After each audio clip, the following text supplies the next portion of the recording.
नमस्कार, आप देख रहे हैं फैक्ट नाउ इंडिया की फैक्ट खबर। हमारे चैनल को लाइक और सब्सक्राइब जरूर करें। आज की खबर वो है जो हर माँ, हर बाप, हर इंसान को अंदर तक झंझोड़ कर रखते। माँ एक योद्धा होती है, ये बात हम सब जानते हैं, सुनते आए हैं, दोहराते भी आए हैं। माँ एक पूरा संसार होती है, वो पहाड़ बनकर हर मुसीबत में अपने बच्चों के सामने खड़ी हो जाती है। माँ आखिरी सांस तक अपने बच्चों पर कुर्बान हो जाती है। गुरुवार 30 अप्रैल 2026 की उस शाम को जबलपुर के बरगी डैम की लहरों के बीच इस बात को एक बार फिर उस तरह साबित किया गया जिसे देखकर पत्थर दिल भी पिघल जाए।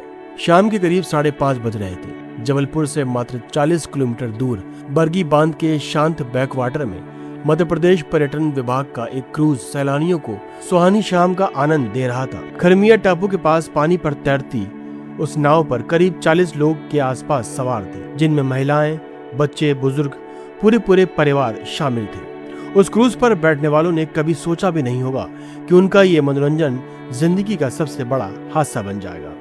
किसी की जान चली जाएगी, किसी का कोई अपना हमेशा के लिए खो जाएगा। मौसम विभाग ने उस दिन जबलपुर में 40 से 50 किलोमीटर प्रति घंटे की रफ्तार से तेज हवाओं का येलो अलर्ट पहले ही जारी कर दिया था, लेकिन इसके बावजूद वो क्रूज पानी में उतार दिया गया। जब क्रूज बैकवाटर के गहरे हिस्से तक पहुंच चुका था, तभी अचानक मौसम ने करवट ली। वहां हवा 74 किलोमीटर प्रति घंटे तक पहुंच गई। ऊंची ऊंची लहरें उठी और वो 20 साल पुरानी नाव अपना संतुलन खो बैठी। किनारे से महज 300 मीटर दूरी थी और वो सब देखते देखते पानी में समा गए।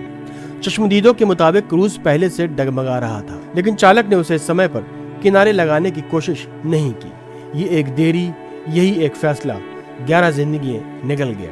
हालांकि रेस्क्यू अभी भी जारी है। सबसे दिल को झंझोड़ देने वाली बात, डूबी हुई क्रूज से एक माँ और उसके 4 साल बेटे के शव बरामद हुए। दोनों एक दूसरे को आखिरी बार गले लगाए हुए थे। उस माँ को शायद पता भी नहीं था कि मौत दरवाजे पर खड़ी है। उसने बस अपने बच्चे को सीने से लिपटाया और नहीं छोड़ा। एक बच्ची का बयान भी सामने आया जो रेस्क्यू टीम की वैन में कांपती आवाज में बोल रही थी, पापा का हाथ थाम लिया लेकिन माँ और भाई छूट गए। नानी की डेड बॉडी मिली। इतना सुनकर कोई भी टूट जाए। ये सिर्फ एक हादसे की दास्तान नहीं, ये एक पूरी व्यवस्था की नाकामी का आईना है। अब सवाल ये है कि आखिर इसमें किसकी गलती रही? इतना बड़ा क्रूज और लाइफ जैकेट इतनी कम क्यों? अगर पर्याप्त थी भी तो सबको क्यों नहीं पहनाई?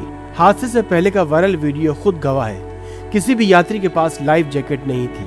40 लोग सवार थे, लेकिन टिकट सिर्फ 29 के, यानी 18 लोग बिना किसी रिकॉर्ड के उस नाव पर बैठे थे। येलो अलर्ट के बावजूद क्रूज चला दिया गया।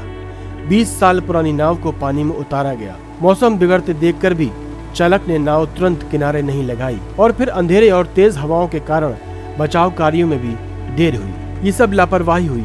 इन मौतों का कुआं किसने खोदा? ये सवाल आज पूरा देश पूछ रहा है।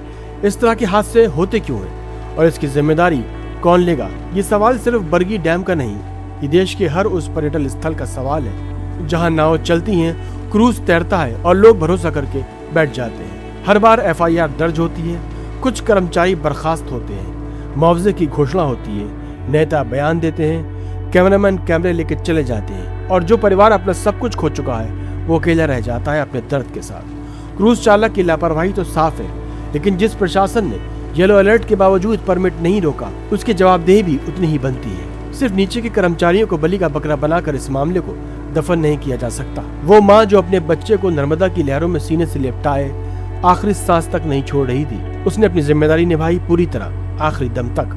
अब सवाल ये है कि जिन जिन पर असल जिम्मेदारी थी, जो नाव चलाते हैं, जो परमिट देते हैं, जो नीतियाँ बनाते हैं, वो कब निभाएंगे अपनी जिम्मेदारी? उन आंसुओं का जवाब कागजी जांच से नहीं, बल्कि उस दिन मिलेगा जब किसी माँ को नर्मदा की लहरों से अपने बच्चे को बचाने की नौबत ही ना आए। देखते रहिए फैक्ट नाउ इंडिया की फैक्ट खबर। इंडिया की फैक्ट खबर। इंडिया की फैक्ट खबर। इंडिया